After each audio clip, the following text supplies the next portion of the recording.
Sierra Leone on the SLBC. Now we're moving on with the program. Future City Summit Annual Meet is designed as an annual flagship event where all stakeholders come home and meet, review all entrepreneurship deeds, and strive for a better development plan with actions in the region.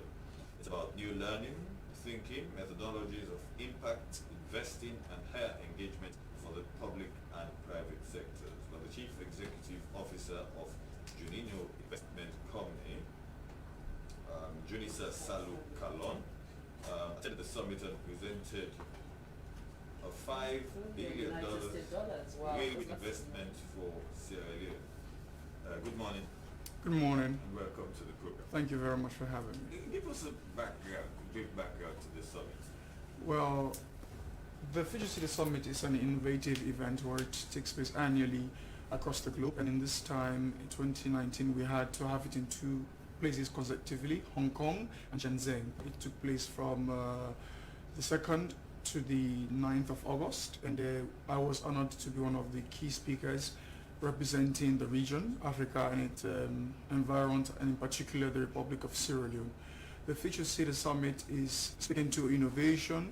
We're looking at multi-million-dollar investments, which of course viable for economic boost and profit generating initiatives from across the respective countries that were accorded invitation. It was in that regard that my company, Juninnho Investments Company, developed some of its multi-million-dollar investments, which represented, one of which is a railway investment. And we projected as a development company that this particular proposal was to adequately address the transportation challenges within the country, the regions for which we find ourselves as the Man River, the ECOWAS, and by extension the Africa Union.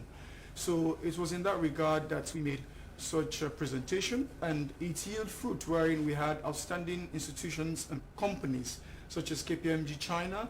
We had a multi-million-dollar hedge fund which was present, and they were quite pleased with the presentation that we put across, and they intend to come to Sierra Leone in 2020. So there's going to be an official visit by Future City Summit, and some of the investors and private sector partners that we met there to be visiting the Republic of Sierra Leone for the first time and considering the option of looking at putting resources through a public-private partnership with the government, a company, and they themselves for implementation in 2021 earliest. These are the $5 billion railway investment projects that you've mentioned. It excites me. And I'd really love to hear some more about this railway. What's it going to look like?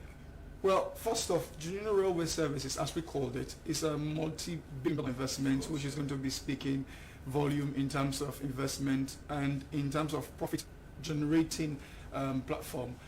The railway service is meant to cut across the interiors of Sierra Leone, which is the first phase, and we intend to expatiate the second phase, which is to be serving route between the Mano River Basin, and then the third phase is taking it to ECOWAS. The fourth phase is within the regions amongst which Africa Union formulates, and then the fifth phase, which is the final phase, we intend to have it intercontinental.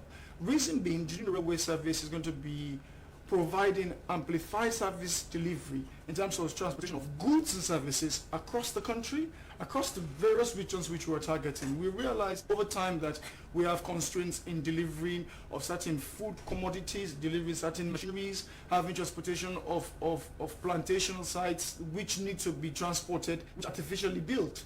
And if you have a railway constructing service which can mostly address transportation of cargo in between the interiors and the capital city for smooth transportation and disbursement within certain periods. We can have regulation within the market structure which we are currently suffering.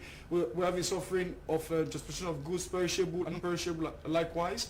We're looking at the security of some of these goods in terms of moving them from one point of the country to another, especially so when we're looking at moving timber during the late hours of the night, and we have deployable roads within the interiors which some of these goods cannot reach into the city for marketing purposes in time.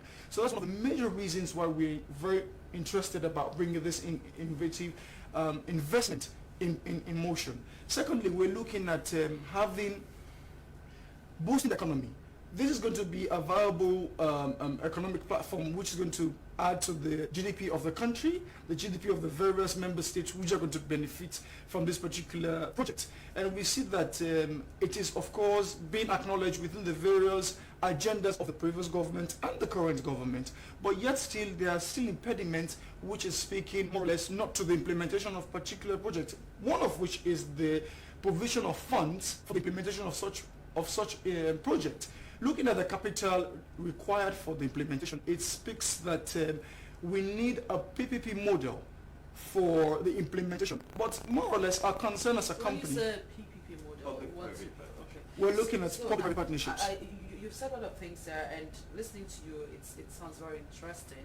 Yes, and we're actually looking forward as a nation to things as such. But you are a private company, right? Yes, please. And upon attending this summit, have you engaged the government in some of this with regards to this 5 billion railway investment that you presented to the Hong Kong Future City Summit?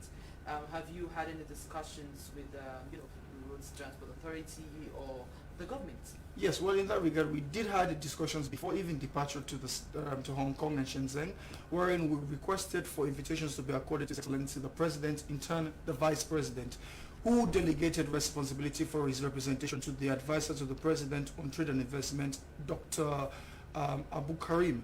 Unfortunately, the government could not be present at the event during the last minute, which we were informed that due to constraint of purchasing of air ticket, which is a major concern for them not to be able to be present, we had to say the fix, because in as much as they were given a magnifying role in this particular event as keynote speaker, having prepared meetings with stakeholders from various regions present there just to hear from the government and see that the commitments are actually in line with what we're actually projecting. We had to see that the government have to put more seriousness as to respecting certain mutual contractual services now, which they what stand you for. just said, with regards to what you just said, Yes. earlier on, I missed other things you made mention here. You said you're expecting a group from Hong Kong to be here come 2020. Exactly. Now that you're saying there's been some, you've alleged that there's been some sort of negligence on the side of the government. Yes. How do you intend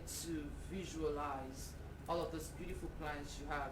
Having people coming from Hong Kong to Sierra Leone, and you've been faced with a challenge here. I haven't heard from you. Yes, stating the fact which has already occurred and it's now in the past, I personally made it my responsibility, and that was my company, to see that we implement something as viable as this. And in that line, we are having discussions currently with certain line ministries. But more or less, we're taking lead through the Foreign Ministry, which has been very proactive in all of these communiques, in all of this transmission of information from one point to another. And I want to say personally, I am very pleased with the Honorable Deputy Minister of Foreign Affairs and the Foreign Ministry for putting shoulders to the wheel in making sure that some of these challenges are being rectified as soon as possible. So where do we stand as it is? As it is, we are currently in discussion with the Foreign Ministry, through which we're looking at establishing a concrete memorandum of understanding which speaks volume on behalf of the government of Sierra Leone in owning up to commitments through the respective ministries,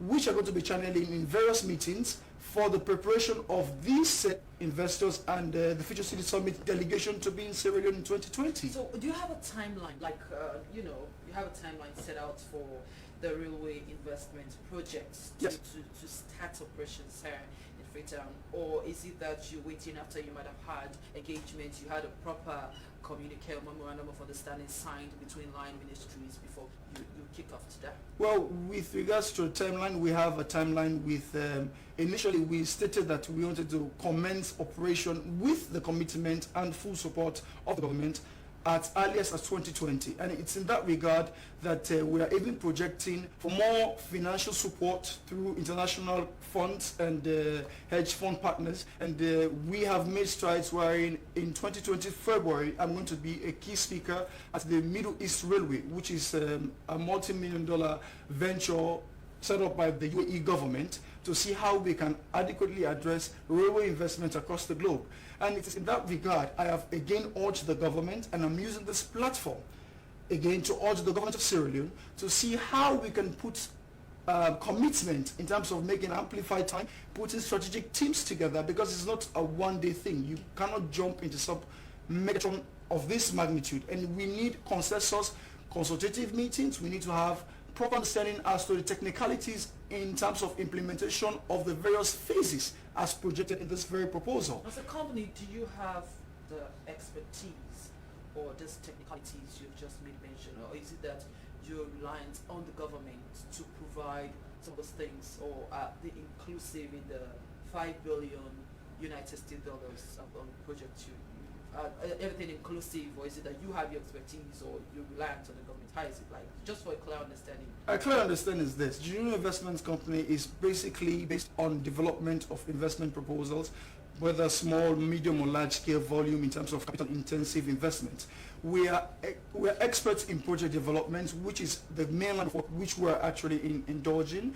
And with regards to technicalities and technical expertise required for this particular investment, we're soliciting the requisite personnel who are, of course, with the requisite experience over time. And it's in that regard, that's why we're going to be participating in the Middle East Railway, soliciting out the best of the best to come to Sierra Leone, and in the due process of setting up this particular public-private partnership to commence the sustainable and viability of its implementation. We see that everybody that is ought to be employed prior to the implementation of this particular project is, of course, academically as well as experience-wise viable to know exactly what he or she is being delegated with, and we have a successful outcome as to the projected deadlines that we're looking forward to. Thank you so much, Juninnho. He's Juninnho Saliu Kalon. He's the Chief Executive Director of Juninnho Investment Company. Well, they just presented a $5 billion United States railway investment for Sierra Leone to the Future City Summit annual meet that was held at Hong Kong. Thank you very much. You continue the rest of our program. Thank you. And students with disabilities have called on the government not to limit their free tertiary education to the Sierra Leone granting aid. According to them, the Person with Disabilities Act of 2011 made it clear not to limit them to the SLG. To throw more light on the issue, we have in the studio the Coordinator, Empowerment for Disability and Social Integration, James Judge. Good morning, James. Good morning, SLBC. Right, so tell us what is the issue here from the students with disabilities angle. What issue you have here with regards to SLG? Thank you very much. Last week Wednesday, I was opportune to have the SLG notice. So I read through and there was nothing like disability issue.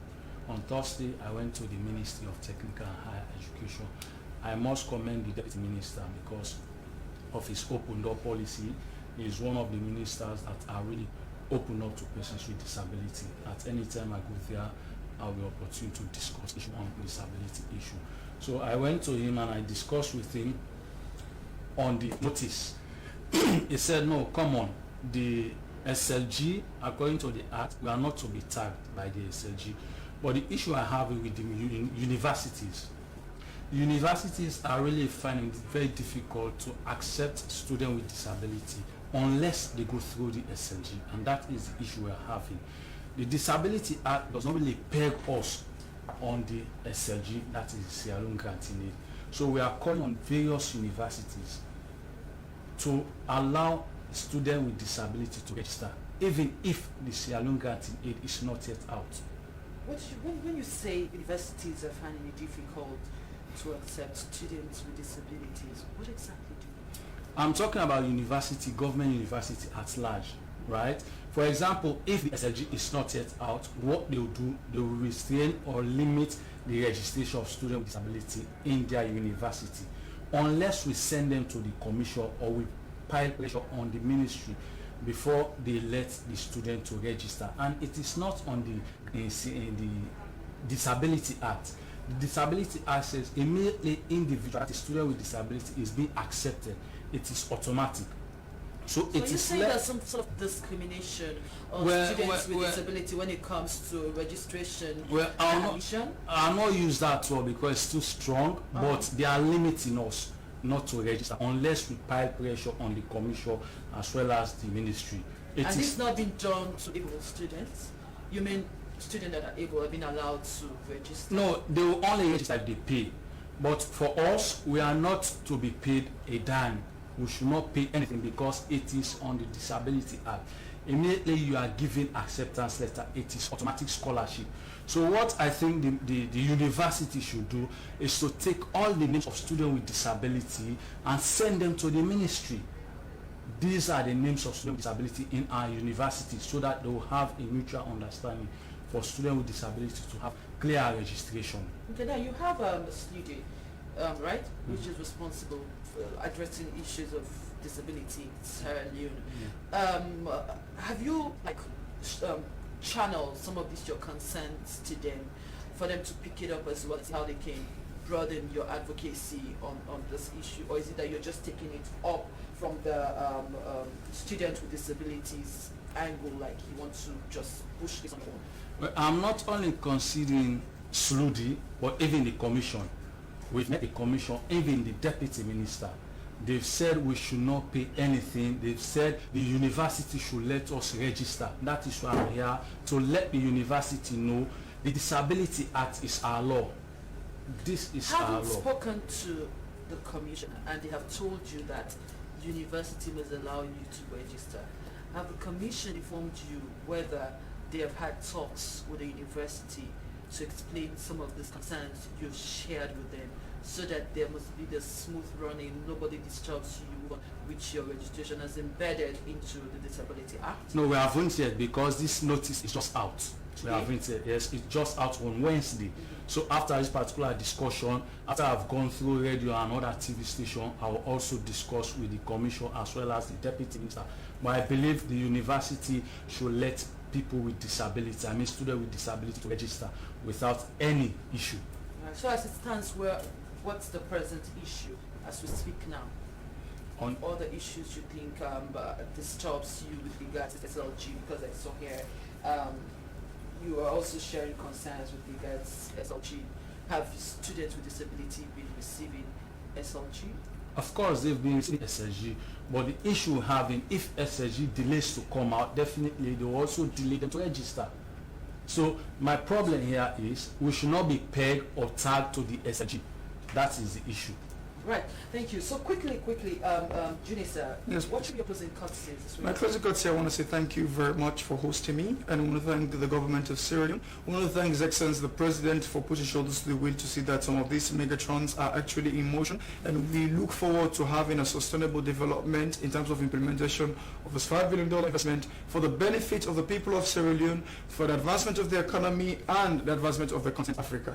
Thank you very much, ladies and gentlemen. Thank you so much. Thank you very much also to James George. We pray you're able to achieve some of the things you're pushing for. It's a pleasure having you here in the studios with that. It's been a bulky one here this morning, and that's how we want to round up this edition of the Breakfast Good Morning Silent program right here on the Seven Broadcasting Corporation SLBC.